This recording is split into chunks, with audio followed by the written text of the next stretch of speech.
Olá, meu querido irmão, minha querida irmã, que bom estarmos aqui louvando a Deus, estudando a Sua palavra, e o meu desejo é que as bênçãos do Senhor sejam muitas na sua vida, que elas se desloquem das regiões celestiais e venham sobre as suas vidas aqui, agora, desde já e para todo o sempre. Vamos falar com Deus. Ó Pai, ministra agora nos nossos corações. Espírito Santo, fale conosco, ajuda-nos a ver aquilo que não conseguimos ver. Ajuda-nos, Senhor, a mudar aquilo que não queremos mudar em nossas vidas. Ajuda-nos, ó Deus, a construirmos uma vida de fé que tenha um significado muito grande em todos os momentos das nossas vidas. Que o mal não encontre brecha para nos desnortear, para nos trazer, ó Deus, discórdia na nossa fé, para que o Senhor, ó Deus, seja sempre louvado através das nossas vidas, nas circunstâncias em que nós tivemos que passar. Ajuda-nos, Deus, abençoa-nos, dá-nos entendimento. Nós oramos assim, no nome de Jesus. Amém e amém. E o texto que Deus nos deu para meditarmos hoje se encontra no Evangelho de Mateus, no capítulo 7. Evangelho de Mateus, capítulo 7, o final do Sermão do Monte, versículos 24 a 27, muito conhecido daqueles que já leram o Sermão do Monte e já ouviram uma pregação sobre isso, não é? Diz assim Jesus falando: portanto, aquele que ouve essas minhas palavras e as pratica é semelhante a um homem prudente que constrói a sua casa sobre a rocha. O que acontece? Cai a chuva, transbordam os rios, sopram os ventos e dão contra aquela casa, e ela não cai, porque os alicerces dela estão sobre a rocha. Mas quem ouve essas minhas palavras e não as pratica, é como um insensato que construiu a sua casa sobre a areia. Caiu a chuva, transbordaram os rios, sopraram os ventos e deram contra aquela casa, e ela caiu. E foi grande a sua queda. Então, o assunto nosso hoje é um assunto que está muito em alta hoje, que é o assunto da construção.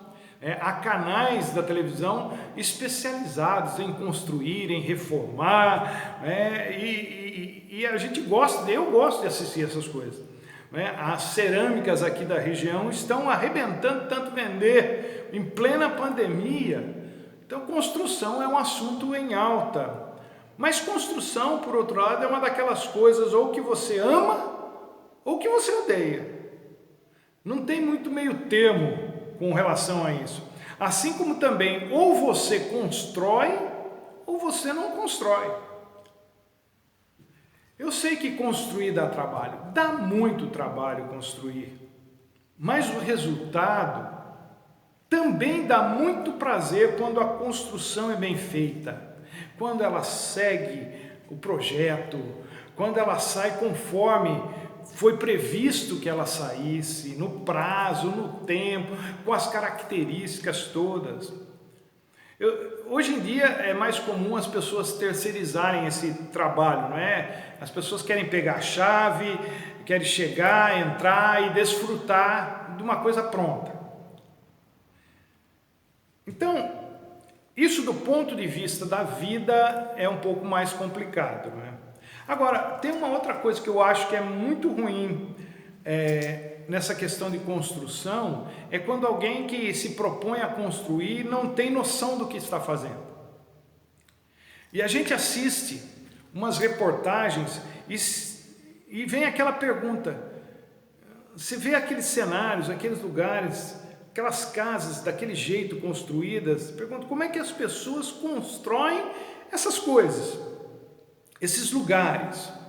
Elas vão simplesmente colocando tijolo sobre tijolo, andar sobre andar. Para resolver um problema imediato, elas vão construindo aquilo de qualquer jeito, em cima de qualquer tipo de terreno. E aí, quando a chuva vem, é aquela comoção, aquele problema, aquela gritaria, como é que nós vamos fazer? Perdemos tudo, morreu, porque foi soterrado, aquela coisa toda. Infelizmente, gente, a maioria das pessoas que não gosta de ver essas casas desse jeito, que fala assim, nossa, eu jamais moraria num lugar como esse, numa casa como essa, num cenário como esse, porque a gente pensa isso. A maioria de nós não moraria num lugar assim, mas acaba construindo uma vida assim, sem escolher bem o terreno onde está pisando, sem seguir uma planta de orientação, um plano, um projeto do grande construtor da vida. E as pessoas vão fazendo o quê? Elas vão colocando situação em cima de situação, sem terem a noção do que estão fazendo com as suas próprias vidas. Porque construção não é uma prerrogativa do setor da engenharia civil, é uma prerrogativa da vida. A vida é uma construção. E Jesus usa aqui no texto que nós lemos uma construção civil para expor verdades da vida, porque todos nós, de uma forma ou de outra, construímos, ou pelo menos deveríamos construir algo. Uma vida, um casamento, uma família, uma carreira, um sonho, um ministério. O problema é que aquilo que a gente não constrói, a gente não se apega, a gente não dá o devido valor. O assunto não é nosso, de hoje não é esse, mas dá para inserir isso aqui. Essa é uma das razões pelas quais os casamentos de antigamente, por exemplo, duravam até que a morte os separasse. E os de hoje não. Porque antigamente as pessoas construíam as suas vidas juntas. Hoje não. Os casaizinhos novos, eles só se casam depois que tem a sua casa toda pronta, mobiliada, cada um com o seu carro, com a sua vida estabilizada financeira. Então, na verdade, eles construíram vidas paralelas, mas separadas. Eles não construíram juntos. Então, do mesmo jeito que eles construíram separadamente, eles vão se separar com muita facilidade, porque não tem um apego nessas coisas, não tem apego naquilo que eles fizeram juntos. Agora, aquilo que uma pessoa constrói, ela não abre mão com facilidade. Então, eles constroem vidas separadas, mas se dá um probleminha, é uma briga intensa para cada um ficar com o seu pedaço, como se cada um fosse dono de alguma coisa. Então, não existe construção junta, existe construção, aqui nesse caso, separada. Mas tem um problema.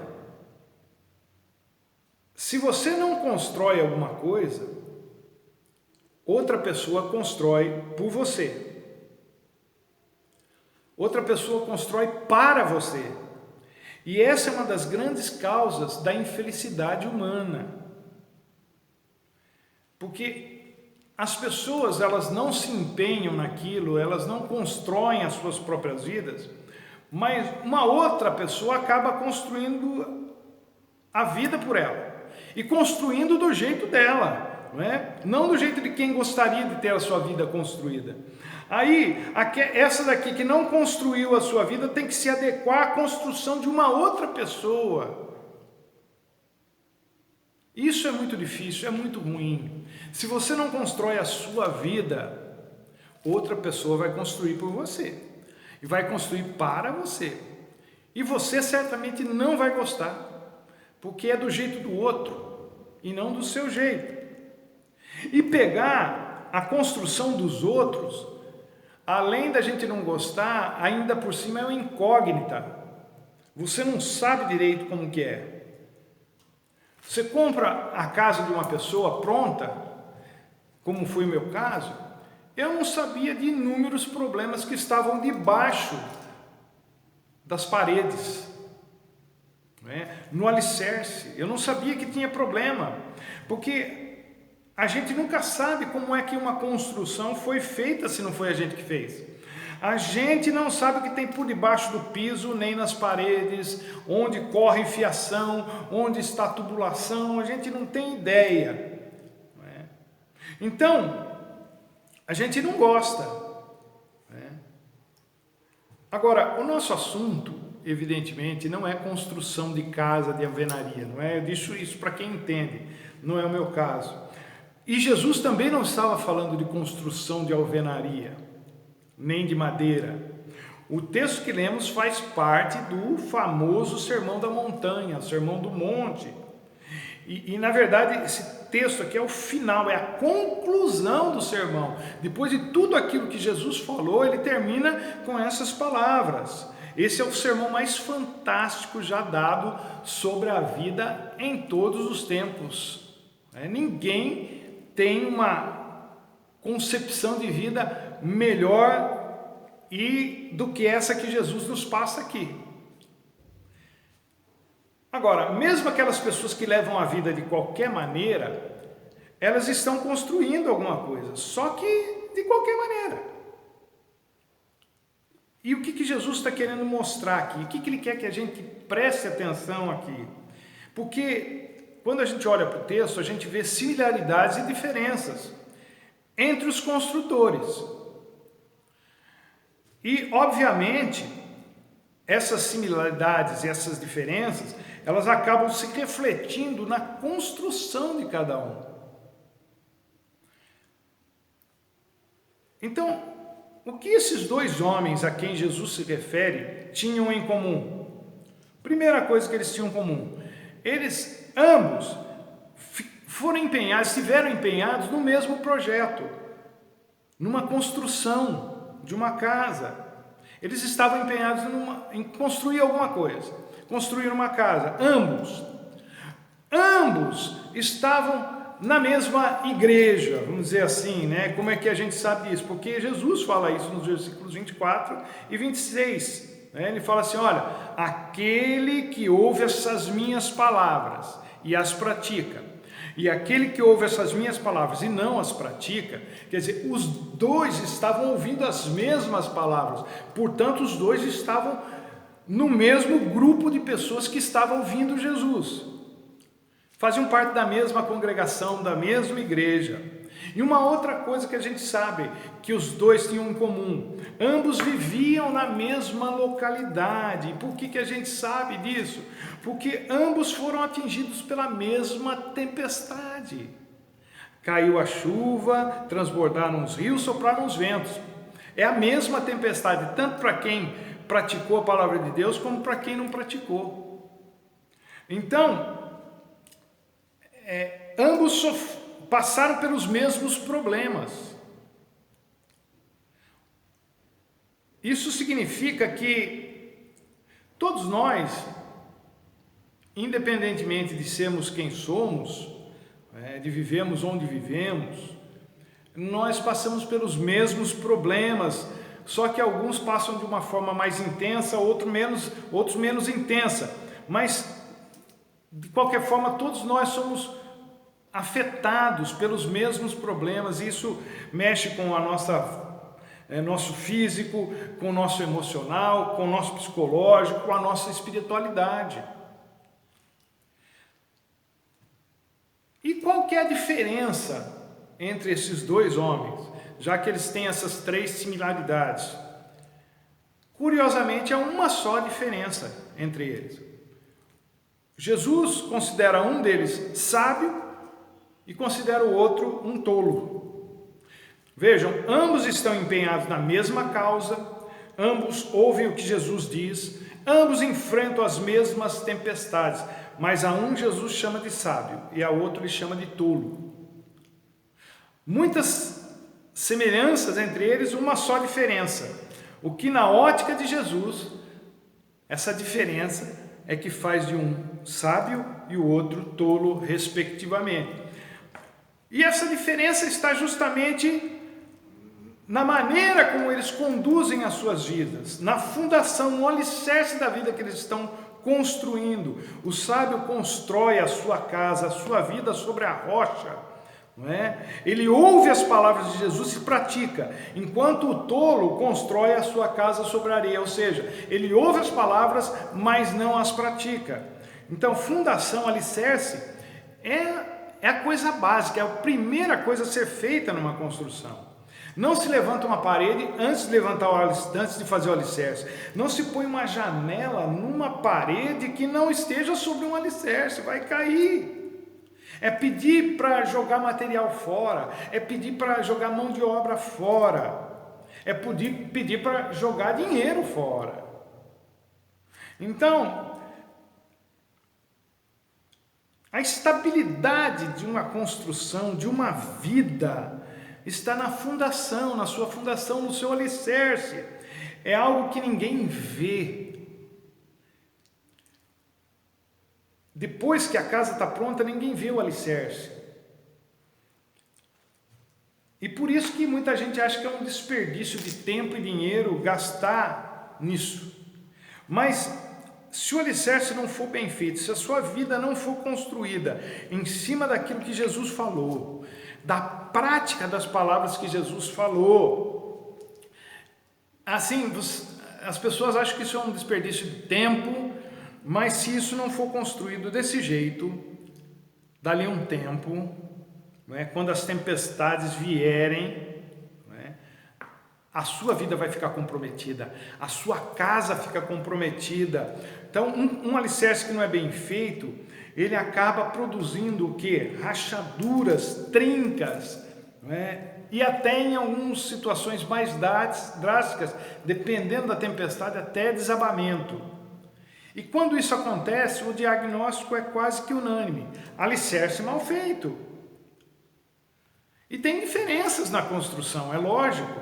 Na areia, a construção é bem mais rápida do que na rocha. É óbvio que é, porque é bem mais fácil abrir uma vala na areia do que na rocha.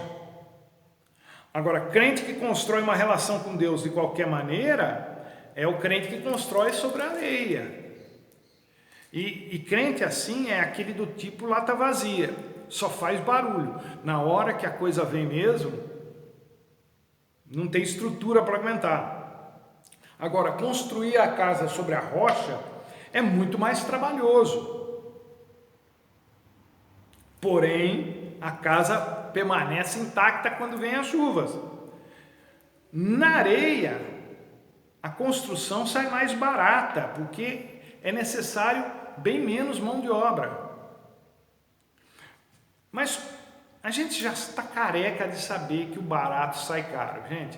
Esse negócio de baratos, é difícil um barato ser coisa boa. O barato sai caro. E alguém que está disposto a construir algo para si mesmo, não para os outros. Quando você está disposto a construir algo para si mesmo, você vai pensar numa construção que vai durar a vida inteira, o melhor material que a sua condição, seu orçamento possa comprar. Então, a gente não poupa gastos dentro daquilo que a gente pode, quando a coisa é para nós. E aqui nós temos dois homens dispostos a construírem suas casas, as suas vidas, suas famílias, suas histórias. Mas um deles não poupa gastos nem esforços para isso, porque ele ouve o ensinamento e põe em prática. Enquanto que o outro opta pelo caminho mais fácil, pelo jeito mais fácil, mais barato. E o resultado, ele não surpreende ninguém. A casa construída sobre a rocha aguenta a tempestade, a inundação, os problemas pesados, enquanto que a casa construída sobre a areia, não. Essa aqui ela pode até aguentar uma garoazinha, umas chuvinhas, mas tempestade ela não aguenta. Tempestade que vem por cima, vem dos lados, vem de baixo, ela não aguenta. Casa construída, por exemplo, em rua de muito movimento, onde muito caminhão e ônibus passa, tem que ter um alicerce muito bem feito, senão com a vibração que isso causa, a casa começa a trincar. Uma outra coisa que a gente vê aqui nesse texto é que a informação por si só, ela não resolve. Por que a gente sabe isso? Porque ambos têm as mesmas informações. Ambos sabem as mesmas coisas, mas eles agem de forma diferente, mesmo estando de posse da mesma informação. Não basta saber que a casa precisa de alicerce. É preciso construir esse alicerce de forma consciente, num terreno estável, num terreno que não se desmancha, com material que não se deteriora facilmente e que resiste às intempéries, com a quantidade de material certa que o projeto diz que tem que ter para suportar aquele tipo de casa, aquele tipo de vida, né? Tem gente que quer fazer uma receita que vai 6 ovos com apenas 2. Sai uma receita, mas não é a mesma coisa. O sabor não vai ser o mesmo, não é? A textura não vai ser a mesma, vai ser alguma coisa comível, mas não vai passar disso. Porque a receita diz que tem que ir 6 ovos. Se você faz com 2, fica diferente. E é isso que muita gente faz com a vida.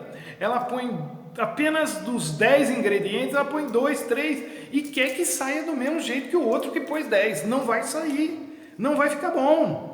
Então, um sujeito aqui segue os ensinamentos de Jesus e o outro não, apesar de ambos terem a mesma informação. E aonde que isso vai aparecer? A diferença vai aparecer no resultado. Então, o que Jesus está ensinando para nós aqui? Ele está dizendo o seguinte: somente quando a palavra de Deus é aplicada na vida é que ela funciona. Mesmo ela sendo palavra de Deus, se você não aplicá-la na sua vida, isso não vai fazer a mínima diferença. Se você conhece ou não conhece, tanto faz como tanto fez. A gente precisa experimentar a palavra de Deus, senão ela não fará diferença em nossas vidas. É essa experimentação da palavra de Deus, é essa aplicação da palavra de Deus que faz uma pessoa ser sábia no conceito bíblico. Agora, tem muita gente que gosta de fazer uma misturinha, para economizar, para ganhar tempo, para encurtar o caminho, para ficar bem na fita com todo mundo. Muitos crentes optam pelas misturas. Essa mistura é do tipo assim, um pouco do evangelho, quer dizer, um pouco da pedra, com um pouco do mundo, um pouco de areia. Agora, misturar pedra, rocha com areia não vira, porque a areia não vira pedra e a rocha e a rocha não vira areia só de você misturar uma coisa com outra. Não tem liga, né? Então misturar material de primeira com material de terceira, de quarta categoria não faz uma boa combinação. E na vida de quem quer construir uma fé genuína em Deus, essa mistura não vira, porque areia aqui significaria o jeito humano de fazer as coisas. E a rocha é o jeito divino de fazer as coisas. E essas coisas não são compatíveis, elas não são misturáveis, né? E aonde eu quero chegar com essa conversa? Você que ouve a palavra de Deus culto após culto, que sabe que deve construir a sua vida sobre a rocha, mas que insiste em construí-la do seu jeito, misturando um pouco de Bíblia com um pouco do jeitinho brasileiro, por exemplo, você precisa saber que agindo desse jeito, você está anulando o efeito da palavra de Deus, conforme Jesus nos ensina em Mateus 15:6. Lá ele diz que a tradição anula a palavra de Deus, que significa que o jeito humano de fazer as coisas anula o efeito da palavra de Deus. Pontos de vista humanos e Bíblia não cabem no mesmo espaço. Então, se você é desse tipo de pessoa que quer misturar as duas coisas, fazer aquela paçoca, você precisa entender o que Tiago fala a respeito disso. Tiago 1, verso 7, ele diz que quem faz isso, quem é dividido nas coisas, acaba recebendo nada de Deus, nada. Então, quando você pede algo para Deus, mas faz as coisas do seu jeito para tentar conseguir o que pediu, você acaba anulando a sua própria oração. Agora, quando é que a gente vê isso acontecendo na vida da gente? Quando é que a gente constata essas coisas? A gente constata isso justamente quando as tempestades vêm. Porque enquanto o tempo está firme, enquanto o dia está ensolarado, enquanto as duas casas, as duas vidas, as duas famílias, as duas carreiras, os dois sonhos estão parecendo bons, não é? Por causa do dia estar ensolarado, não tem tempestade, tudo parece bonito, normal, idêntico, sólido. Agora a tempestade, desse jeito, essa tempestade aqui, que vem por cima, vem dos lados, vem vento, vem de baixo, aquela coisa toda, esse tipo de tempestade, ela expõe os castelos de areia, ela destrói os castelos de areia. Cai a chuva, ou caiu a chuva, os rios transbordaram, os ventos sopraram. Não é qualquer casa, não é qualquer vida que aguenta isso tudo de uma vez. E isso acontece para todo mundo, gente. A diferença é que quem tem a vida baseada na rocha, na palavra de Deus, aguenta furacão. E tem vida que não aguenta furacão. Ela desmorona. E isso aconteceu aqui no texto. Uma construção permaneceu intacta e a outra simplesmente desabou. A tempestade revelou onde e como as casas foram construídas. Tinta, ela esconde as imperfeições, mas as tempestades não dão a mínima para a tinta que é pintada a casa. O valor estético não afugenta a tempestade. Ela não está nem aí para isso. O visual pode parecer bom, mas o que manda mesmo é o alicerce, a fundação. E um último ponto aqui. Muita coisa pode ser feita antes e depois de uma tempestade, mas pouco ou nada pode ser feito durante uma tempestade, a não ser lidar com os vazamentos, com as infiltrações dentro de casa. Quem já teve água caindo pelo lustre durante uma chuva forte sabe muito bem o que é isso. Não dá para fazer nada a esse respeito até que a chuva pare e o dia clareie. E o que isso tem a ver conosco?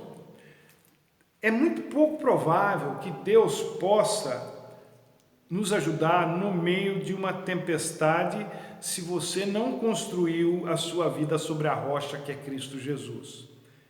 Provavelmente a gente tem que ficar colocando vasilhas para segurar água, galões para segurar a água que cai do teto ou a água que vem de baixo, E é isso que acontece na vida de muita gente. As pessoas não dão a mínima para Deus a vida toda, mesmo estando na igreja. São ouvintes da palavra, mas não são, eles não colocam ela em prática, não colocam a palavra em prática. Daí vem uma tempestade e elas começam a gritar, pedindo socorro para Deus. E Jesus está falando assim: olha, é melhor você colocar um alicerce primeiro. É como se Jesus tivesse assim: é melhor prevenir do que remediar. É melhor construir do que fazer reforma. Quem constrói um bom alicerce na sua relação com Deus, quando a tempestade vem, a pessoa não se afoba, não se desespera, não fica com medo. Essa é a grande diferença entre o sábio e o tolo, segundo Jesus. Isso é, a casa não cai por causa de uma tempestade, seja ela qual for. O sábio constrói a sua vida de uma forma que as tempestades não a derrubem. Agora, que tipo de vida você está construindo? Que tipo de relacionamento com Deus você está construindo? Do tipo que você procura nas emergências? A coisa mais difícil de se encontrar é profissional competente durante uma crise. Nem pagando. Se você precisar de um pedreiro na hora que está chovendo, aquela chuva intensa, não adianta. Nem que você pagar, ele não vem. Eu sei que você pode estar pensando o seguinte, que Deus não tem esse problema. Deus está à nossa disposição a qualquer momento que a gente o chamar. É verdade, mas Deus nunca foi o problema. Nós é que somos o problema. Deus nos apoia sempre, mas acontece que se você não constrói uma relação sólida com Ele, quando a tempestade vem, mesmo pedindo ajuda de Deus, a gente não acredita que Ele vai ajudar. E é por isso que a gente fica com medo, o desespero toma conta, a gente acaba tomando decisões péssimas que repercutem durante a tempestade e depois da tempestade. Agora, isso não acontece com quem constrói a sua relação com Deus sobre a rocha que é Cristo Jesus. Isso não acontece com quem constrói uma vida de fé em Deus. A tempestade vem sobre o sábio e sobre o tolo, mas o sábio continua firme a despeito do estrago que a tempestade causa, enquanto que o tolo desmorona junto com a casa. Se nós pusermos em prática tudo aquilo que sabemos da palavra de Deus, seja pouco ou seja muito, sem misturar isso com os achismos humanos, com as ideologias humanas, com a sabedoria humana que contradiz frontalmente a palavra de Deus, podem ter a certeza que nós enfrentaremos o que vier pela frente e venceremos sem desabarmos, sem sermos derrubados pelas tempestades. Deus deu a todos nós, seus filhos e filhas, condições e capacidade para sermos construtores e bons construtores de vida. Bons construtores sabem que a fundação é a parte mais importante de uma casa, da sua vida. E se a casa estiver construída num lugar sujeito a muitas tempestades, como é a vida, a casa vai subsistir. A vida, gente, é assim. A gente passa por muitas tempestades. Agora, quando o alicerce está comprometido, tudo mais fica comprometido. Alicerce não precisa ser bonito, mas precisa ser bem construído. Se você construir uma vida de fé sólida em Jesus Cristo, as tempestades não vão destruir nada que você se propuser a construir nas outras áreas da sua vida. Não tem segredo, não tem mágica, é ouvir a palavra de Deus e colocá-la em prática para que a sua casa permaneça em pé, para que a sua vida permaneça em pé, para que a sua família permaneça em pé, para que a sua carreira permaneça em pé, para que os seus sonhos aconteçam quando as tempestades vierem. Em nome de Jesus, ouça a palavra de Deus e ponha em prática, seja pouco, seja muito. Se você conhece pouco, ponha o pouco em prática. Se você conhece muito, ponha tudo em prática. Mas põe em prática. Essa é a sua salvação. Essa será a maneira de você ter a vida em pé, quando tudo mais vier contra você para te derrubar. Em nome de Jesus. E que Deus te abençoe. E até a próxima, se Deus assim nos permitir.